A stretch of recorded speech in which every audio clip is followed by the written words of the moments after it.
Hello दोस्तों, myself Surendra मेरिया. So today we discuss a new topic which is called Drude-Lorentz theory और free electron gas model और classical theory of free electron. तो ये कई central universities और IIT के कोर्स में होता है, एमएससी के कोर्स या बीएससी के कोर्स में होगा, आपको देखने को मिलेगा.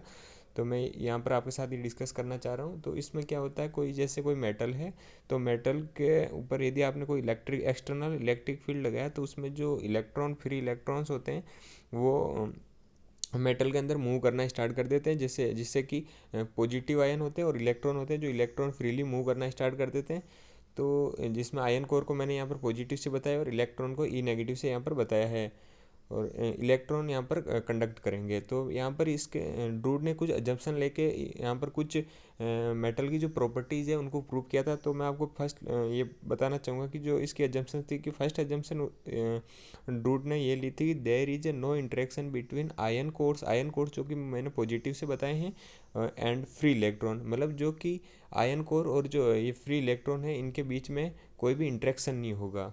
ये अपन को अज्यूम करना है, ठीक है. सेकंड एजम्पशन ड्रूड ने ली थी कि free electrons are randomly move in all direction, मतलब जो कि फ्री इलेक्ट्रॉन है वो रेंडमली ऑल डायरेक्शन में मूव कर सकते हैं, which are bound in certain volume. मान लीजिए सर्टेन वॉल्यूम, मैंने एक मेटल ले ली, इसके अंदर इलेक्ट्रॉन रेंडमली फ्रीली मूव कर सकते हैं.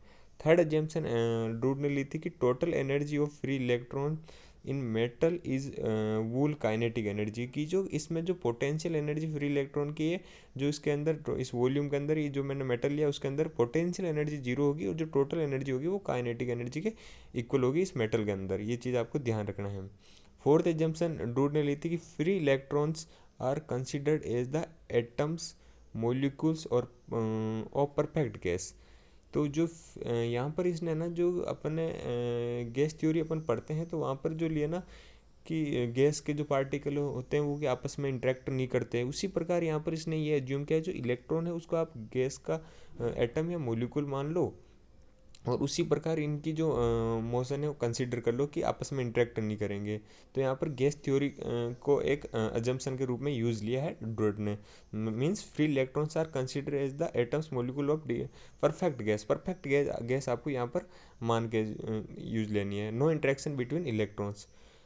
तो फ्री इलेक्ट्रॉन को यहाँ पर गैस के रूप में अपन ने कंसीडर किया है.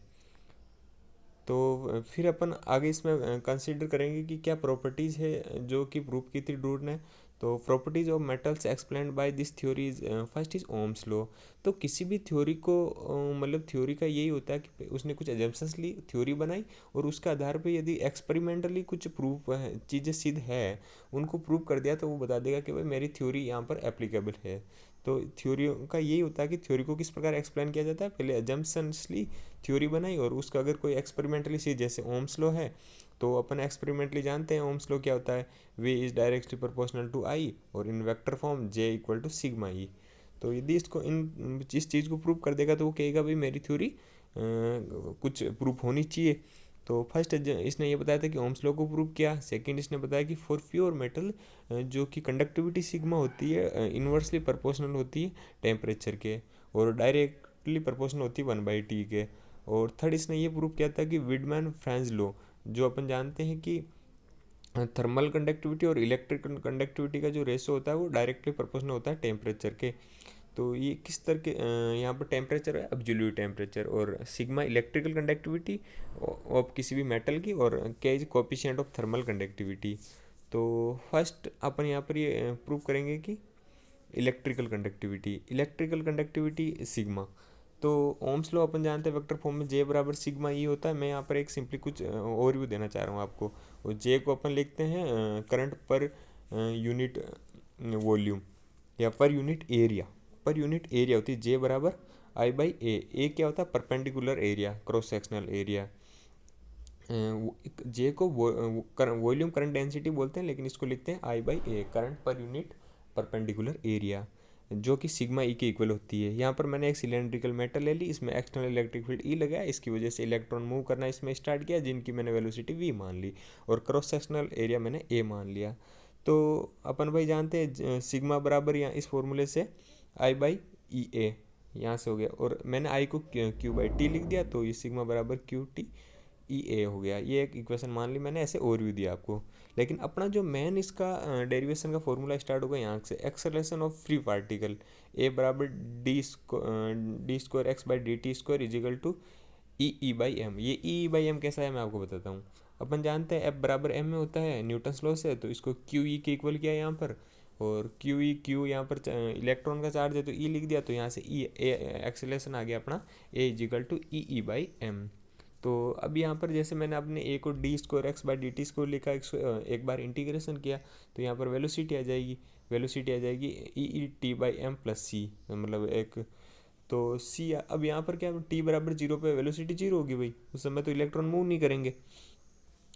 तो जब मैंने एक्सटर्नल इलेक्ट्रिक फील्ड नहीं लगाया तो वहाँ पर सी बराबर जीरो आ जाएगा, तो यहाँ से वी आ जाएगा E E E electric field E T T time but क्या divided by M mass of electron. इसे इक्वेशन नंबर 2 बोल दिया। अब मैं जानता हूँ एनर्जी ऑफ फ्री इलेक्ट्रॉन, तो मैंने कहा बोला पोटेंशियल एनर्जी तो जीरो होगी, ओनली काइनेटिक एनर्जी होगी, तो energy of free electron kinetic energy half m v square. तो अकॉर्डिंग टू काइनेटिक थ्योरी से मैं क्या जानता हूँ भाई, जो काइनेटिक एनर्जी होती है वो 3/2 के बी टी होती है फ्री, जो कि फ्री मोलिक्यूल और एटम्स गैस के होते हैं। क्योंकि यहाँ पर एज्यूम किया था कि ये गैस के पार्टिकल की तरह एक इलेक्ट्रॉन को एज्यूम करना, इसलिए मैं इन दोनों को इक्वल कर सकता हूँ। जब मैं इन दोनों को इक्वल किया 3/2 k B T equal to half m v square, तो यहाँ से एम भी आ जाएगा 3 k B T by v है इलेक्ट्रॉन की वेलोसिटी। तो v is the velocity of one electron, यहाँ पर एक इलेक्ट्रॉन की वेलोसिटी v है। इसे इक्वेशन नंबर 3 बोला। ओके, देन रिलैक्सेशन टाइम क्या होता है, दो सक्सेसिव कोलिजन के बीच का जो टाइम इंटरवल होता है उसे रिलैक्सेशन टाइम कहते हैं। तो टाउ टाउ बोल दिया को relaxation time lambda by v. तो मीन फ्री पाथ बोलते हैं अपन लेमडा को, और मीन फ्री पाथ लेमडा हो गया, टाउ रिलैक्सेशन टाइम हो गया। तो यहाँ से एवरेज वेलोसिटी कैसे निकालेंगे भाई, जीरो से टाउ टी टाइम के लिए, टाउ टाइम के लिए मैंने इंटीग्रेट कर दूंगा। तो इसके लिए अपन फॉर्मूला जानते ही, 11th या 12th क्लास में आप पढ़ते हो, 11th क्लास में पढ़ते हो, जीरो से tau v d T by zero से टाउ डी टी। तो यहाँ से मतलब मीन वेलोसिटी निकाल रहे हैं अपन। तो मीन वेलोसिटी चाहे आप एक इलेक्ट्रॉन की निकालोगे या सारे इलेक्ट्रॉन की निकालोगे, लगभग वो इक्वली आती है। तो जीरो से टाउ डी टी का तो 1/टाउ हो जाएगा, तो 1/टाउ बाहर आ गया। तो फिर मैंने v को यहाँ पर लिख दिया है ई टी बाई एम, जो आप इक्वेशन से यहाँ से देख सकते हो, इक्वेशन नंबर 2 से। ओके, तो यहाँ पर लिख के मैंने जब इंटीग्रेशन किया इसका, तो यहाँ से v निकल के आया मेरा, एवरेज वेलोसिटी निकल के आई ई लेमडा बाई 2m v। तो यहाँ पर आपको ये मिल जाएगा लास्ट में, जब आप पूरा इसको इंटीग्रेट करोगे। पहले तो आएगा ई टाउ, इसको एक टाउ कट जाएगा, तो यहाँ से फिर टाउ को अपन लेमडा बाई वी लिखा मैंने यहाँ पर। ओके, फिर वाई इक्वेशन थर्ड क्या कहती है, m b v is equal to 3 k B T by v. तो इक्वेशन थर्ड का मैंने यहाँ पर यूज लिया, तो एम बी की जगह ये फुट किया, तो यहाँ से इक्वेशन नंबर 4 आपकी ये आएगी v equal to e lambda v by 6 k B T. We know J बराबर एन ई वी, ये अपन को पता है, ये अपन जानते हैं, जे बराबर एन ई वी डी अपन पढ़ते हैं ना, तो उसी प्रकार जे बराबर एन ई वी। तो ई इलेक्ट्रॉन एन जो है यहाँ पर इलेक्ट्रॉन डेंसिटी है, मतलब इलेक्ट्रॉन पर यूनिट वॉल्यूम। तो जे बराबर एन ई और वी की जगह मैंने ये इक्वेशन नंबर 4 से पुट किया। तो जब मैंने जे बराबर सिग्मा ई से कंपेयर करूँगा इसका, तो ई को मैंने बाहर ले लिया, तो जो सिग्मा की वैल्यू आएगी वो ये आएगी n e square lambda v by 6 k B T. Okay, तो वेक्टर फॉर्म ओम्स लॉ होता है जे बराबर सिग्मा ही, तो सिग्मा की वैल्यू ये आ गई। तो यहाँ से मैंने ये प्रूव कर दिया कि sigma is inversely proportional to 1/t। यहाँ से दो चीज़ें प्रूव हो गई फॉर प्योर मेटल्स के लिए, ये हो गया। तो एक तो ओम्स लॉ भी प्रूव हो गया, और प्योर मेटल के लिए सिग्मा इन्वर्सली प्रोपोर्शनल होता है टेम्परेचर की, ये भी प्रूफ हो गया। अब तीसरी जो चीज़ यहाँ से प्रूव करनी थी ड्रूड मॉडल से अपन को, कि थर्मल कंडक्टिविटी। अब थर्मल कंडक्टिविटी मैंने लिए एक मेटेलिक क्यूब लिया। ओके, मेटेलिक क्यूब ले लिया, और इसके मान लो दो फेस, मैंने अपोजिट दो फेस लिए, इनके बीच की डिस्टेंस x ली, और एक फेस पे टेम्परेचर T1 और दूसरे फेस पे टेम्परेचर T2, और क्यू हीट मैंने पास की इसके द्वारा। अगर temperature T1 greater than T2 है तो डायरेक्शन ये होगी हायर से लोअर की ओर। तो यहाँ से अपन जानते हैं Q is directly proportional to A d T by d x T, ये चीज़ अपन जानते हैं थर्मल कंडक्टिविटी में। तो d T by d x को बोलते हैं टेम्परेचर ग्रेडियंट। तो यहाँ पर जब ये प्रोपोर्शनलिटी साइन हटाऊंगा तो मैं -1 आ जाएगा, ग्रेडियंट नेगेटिव में आता है ये। यदि मैं यहाँ पर एरिया को 1 ले लूँ, टेम्परेचर को और टाइम को भी 1 ले लूँ, तो यहाँ क्यू बराबर आ जाएगा, और माइनस को मैं यहाँ पर कंसीडर नहीं करूँ तो जो क्यू की वैल्यू आएगी के dt/dx आएगी। के कोफिशिएंट ऑफ थर्मल कंडक्टिविटी है यहाँ पर। तो इससे मान लो मैंने वापस इक्वेशन नंबर 1 मान लिया, थर्मल कंडक्टिविटी के लिए प्रूव कर रहा हूँ। तो according to the kinetic theory of gases, amount of heat pass through between 2 unit area surface for unit time is, जो ये काइनेटिक थ्योरी से आता है, क्यों आता है, उस जैसे मैंने वहाँ पर काइनेटिक एनर्जी को प्रूव किया था उसी प्रकार यहाँ हीट को इक्वल कर रहा हूँ, वो कि गैस थ्योरी से। ये चीज़ आपको काइनेटिक थ्योरी ऑफ गैसेस में पता होती। क्यों आती 1/3 NV लैम्डा DE/dx। ई एनर्जी है यहाँ पर, ये मत इलेक्ट्रिक फील्ड नहीं है, यहाँ पर ई एनर्जी है, वहाँ पर ई इलेक्ट्रिक फील्ड था। तो N बराबर electron density, N electron density है, V वेलोसिटी ऑफ इलेक्ट्रॉन, और लैम्डा वेवलेंथ है यहाँ पर।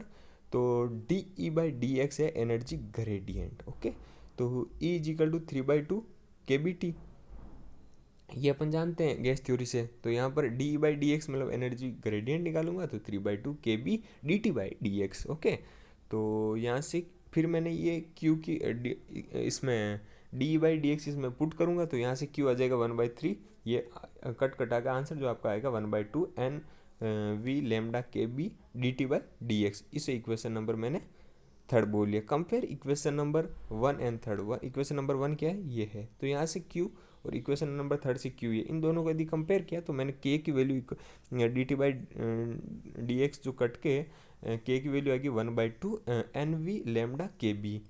तो अब इसे मैंने डबल स्टार इक्वेशन बोला है, और ये और सिंगल स्टार इक्वेशन मैंने जो सिग्मा अपन ने निकाला था इलेक्ट्रिकल कंडक्टिविटी, जो यहाँ पर विट्जमैन फ्रेजमैन लॉ अपन प्रूव करने, तो वो होता है 1/सिग्मा K/सिग्मा होता है। K/सिग्मा डायरेक्टली प्रोपोर्शनल टू टेम्परेचर होना चाहिए, तब वो प्रूफ हो जाएगा। तो K की वैल्यू मैंने यहाँ से और सिग्मा की वैल्यू वहाँ से, जब इन दोनों को रेशियो लिया इनका तो यहाँ से इक्वल आएगा 3kB²E²T। तो यानी कि, और यहाँ से आ जाए sigma is directly proportional to temperature. तो ये अपना यहाँ पर विट्जमैन फ्रेजमैन लॉ वेरीफाई हो गया। तो ये ड्रूज थ्योरी थी। इसके अलावा अपन इसमें मेटल ओपेक क्यों होते हैं वो भी प्रूव कर सकते हैं, और इसके अलावा अपन ये भी प्रूव कर सकते हैं कि मेटल होते हैं वो शाइनिंग क्यों होते हैं। तो ये इसके एप्लीकेशंस वगैरह है। बाकी जो इसके ड्रॉबैक्स वगैरह अपन आने वाले लेक्चर्स में डिस्कस करेंगे। Thank you for hearing me.